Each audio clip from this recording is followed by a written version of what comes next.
Hi guys, it's Amy from Little Farm Quilts. This is your video for what would have normally been our Sunday live sew along, but as you're watching this, I am in Wyoming cuddling my grandbabies and spending some time with my daughter and my son-in-law, and so I recorded this for you so that you can enjoy. So get your tops out. What I need you to do is we're going to measure for borders. So everybody gets kind of freaked out at borders. There's nothing to get freaked out about. So what I have is mine on the mat here, and you've been really good at measuring your pieces and everything, so this should not be hard. I've got it lined up on this line on the mat, and I'm going to count the inches. So mine's 1, 2, 3, 4, 5, 6, 7, 8, 9, 10, 11, 12, and a half. So we're going to cut 2 strips, one for each end, 12.5 inches. I happen to have some 2.5 inch wide strips left over from a different project. If you have your white and it's folded up like this, I want you to cut some 2.5 inch strips off of this to use. Okay? So mine are 12.5. I'm moving this out of the way because I have this nasty habit of cutting things that aren't supposed to be cut when I have them too close. I'm going to press out the fold lines just because it makes it a little nicer to cut.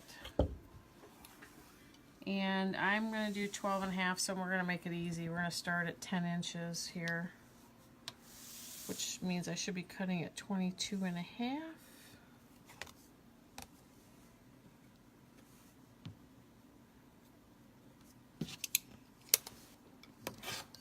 That's that. I'm going to set that one aside. There's one. Remember, we need 2 of them for the short ends. We're doing the short ends first. I don't know if these are going to measure long enough. Let's see. Just. That's kind of lucky. Just taking the selvage off just gives me 12.5. So we're going to set those aside. So these are going to be sewn right sides together to each end of your table runner, just like this. Now if you want to pin, go ahead and pin. You know me, I don't pin. So I'm going to line up the corners. Stick it in here. I have a doggy down here, I think. I'm going to take a few steps in and just kind of line this up. Sorry, it's just so slower for you guys. I'm so used to sewing fast. I'm going to match up my corner down here. You should not have to tuck on your fabric. It should just line right up. So I'll take this off. Snip my threads.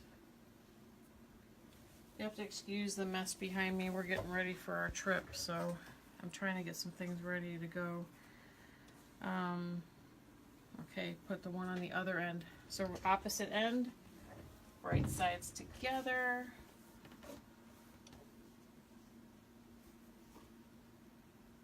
Line up your corners. Take a few bites in, and then make sure this is all lining up.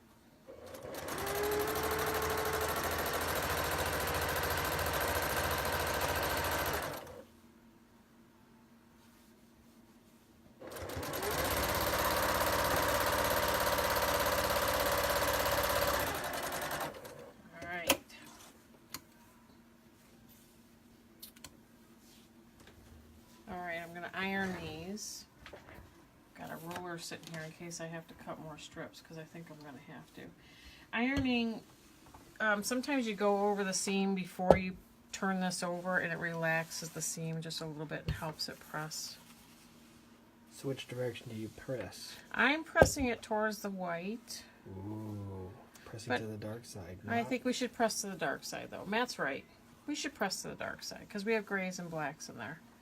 So I'm just going to turn it over and take that seam right over to the dark side. He's right. Sometimes it's really good to have a good cameraman. So with this one, I'm going to do it this way because it's just easier for me. I'm going to relax the seam a little bit, and I'm going to flip this over to the dark side. Make sure you got your seam, and just give it a little zhuzh, I guess. That's my word. And give it a little press. Alright, so now you have this. Let's put this aside. And now what you're going to do is measure edge to edge lengthwise, because we're going to cut the long strips to go across this way. And you see how this one looks like the strip is tilted down a little bit? Don't you worry about that. We're going to fix all that up with squaring of this piece. Okay? I'm going to put this right to the corner, and I'm going to line up my edges here. And I'm at 32 1/4. So it doesn't matter if you have the same measurement that I do. What you need to know is just the measurement, because that's how long you're going to cut your strips. So we need 2 white 2.5 inch strips that go 32 1/4. Are you going to remember that, Matthew? Yep. 32 1/4. So the first thing I have to do is cut more strips. And if you don't remember how to cut strips, refer to one of my earlier videos, the skills videos about cutting. I'm lining up my ruler line at 2.5, so it's on the fabric. This fabric's a little wonky, but we'll deal. And I'm going to stand up because I can't cut sitting down. And please remember to close your blades when you're not using your thing. I can't even tell you how many times I've bumped my hand into that blade, and I've had really decent cuts on my hands because, what did I say, 32 1/4? Mm-hmm. So we're going to need 2 of these. Why did I fold that up already? So I need 1 more strip. So would you call this at the end here? What do you mean? That's a salvage. Salvage. That's not Salvage. fringe for like. No. Okay. For like a vest It's the or salvage. something? It's actually a denser part of the fabric, and you shouldn't use it. There are people that put salvages in their quilts, but it has a different density than everything else, so it looks kind of funky. Hmm. And then there's other people that cut the salvages off, and they make quilts out of the salvages. Kind of like the strip blocks I do. Very psychedelic 60s style. Yeah, kind of, sort of. So we're done with that. Set that there. That's trash. 32 1/4.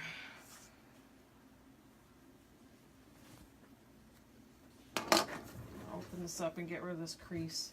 Creases kind of mess with your cutting, so you really don't want hard creases in here if you're going to be cutting. And what I'm going to do... There's that salvage end you were saying. Yeah, see how I'm putting it over the 0 line? How much do you cut off the salvage? Just a salvage. Oh, I see where the You see it? difference of the fabric is. Yep. So, So see how I lined it up on that inch line? over. Yep. So I'm just going to cut on that line and I'll take off the salvages for both strips. So I'm going to stack both strips on top of each other. It's more efficient. When you do as many quilts as I do, you have to be as efficient as possible, but as accurate as possible too. So it's kind of a game. Get as fast as you can, as accurate as you can. But enjoy the process too. I have projects that I work on that are going very slowly because with those I just kind of enjoy the process. Alright, so where'd my square go? It's right there. So we're going to move that way out of the way. I'm going to cut the salvage off on this end. Just going to follow that line. You should never cut towards you, by the way, unless you're very experienced at doing this. Or you have a very good health plan. Yes. Because you'll need stitches. Yes. 32 1/4. So I'm going to just make sure everything in 32 1/4 is right there. I'll line, because my grid lines aren't always grid lines, I'm going to line this bottom line up on the edge of the fabric, so that'll give me a nice straight one. And there we go, 32 1/4. So we're gonna put these on the sides. Now, when you do this, these last two, I want you to be as straight as you can. So what you can do if you want is you line up your corners and you go all the way down and put pins in about every 1.5 inches or so, just to keep everything nice and square and lined up until you get down here. And see how my end down here dipped down a little bit. When I sew this on square, it's going to take that in the seam allowance and it's going to be all square in the end.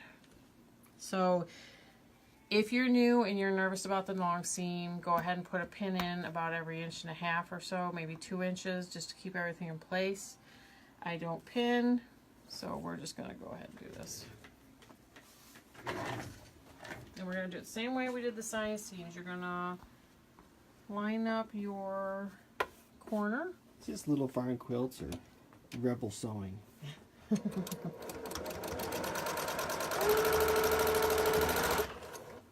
You're just going to make sure that it's all straight.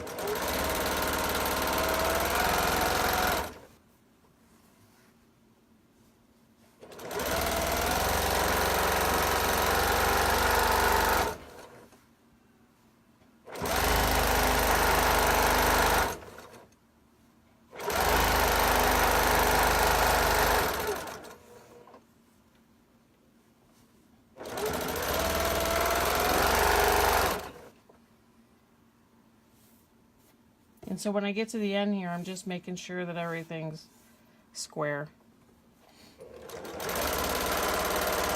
With these smaller projects, doing that is quite easy. In the bigger ones, there's far more, area to cover, and it's not as easy to do that. That's when I might throw a few pins in, is when I'm doing large projects.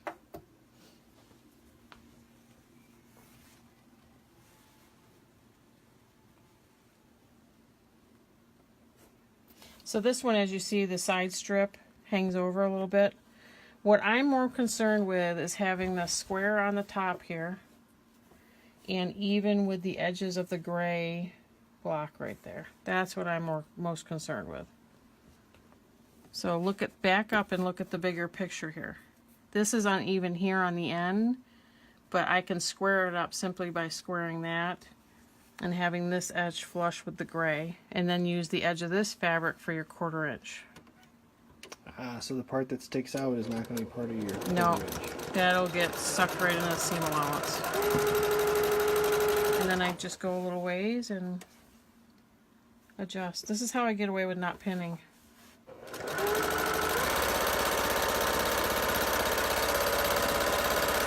And I will admit that I don't pin on big projects either, generally. But that comes with a lot of experience. I've pieced thousands of pieces for quilts, thousands and thousands and thousands. I have 2 quilts that had at least 2,000 pieces in it to begin with. So that comes from experience. If you feel you need to pin, by all means, pin.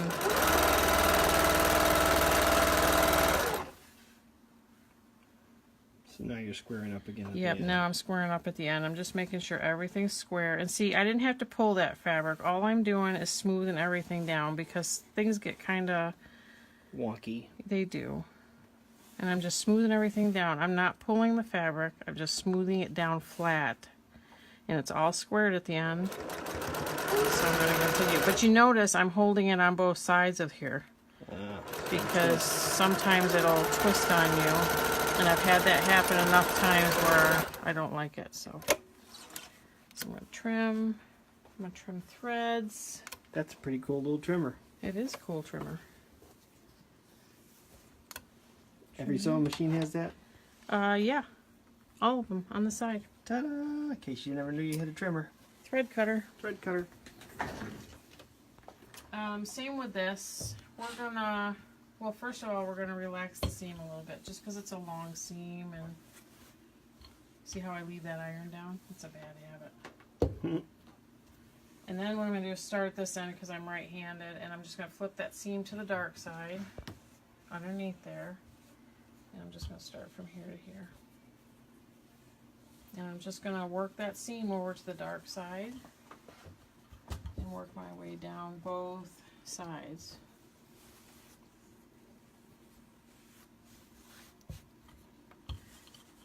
And trust me, if you followed my directions with your measuring and making sure your unit sizes are the same, this project should come out just as it ought to.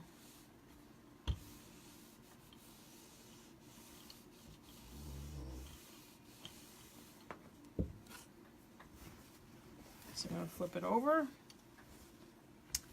We're going to do the same. We're going to warm this up a little bit.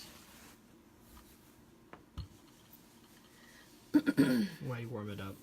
It just relaxes the threads and helps everything go where it's supposed to. Sometimes I do it, sometimes I don't. Sometimes I remember to do it, sometimes I don't. But it does make things go a little smoother, I will say, and a little faster. If you just... They call it, I forget what they call it. Setting the seam is what they call it. I don't always remember to do it, but it's called setting the seam. You run the iron over before you start manipulating it. This little iron does a really good job for being a little iron. It's quite hot, that's why. Walmart, $10. Was it? Something like that. Something like that. And this was free because it was made out of scraps. The pressing board. If you guys want to make a pressing board, all this is a piece of plywood. Yep, 3/4 plywood. And I put batting, a bunch of batting on it, and then covered it with fabric with a staple gun. And it holds the heat nice and it presses. The other thing I've seen people do is they go to Goodwill and they find these wool sweaters and they wash them in hot water in their washing machine, which felts the sweater. So they get like a large man's sweater. Ends up being a sweater like this big. And they cut out the big part of it and they use that for a pressing mat because that absorbs the heat. If you do that, I would still put it on top of a piece of wood or something because you need that hard surface on the other side to get that. So there you have it. This is our Sunday night sew-along. You now have your finished table runner top. So the next thing that we will do on Tuesday is we're going to square this up and sandwich it and get it ready to sew. So pretty soon we'll be stitching in the ditch and we'll be having fun with that. So I'll see you guys on Tuesday night. Have a good night. Bye-bye.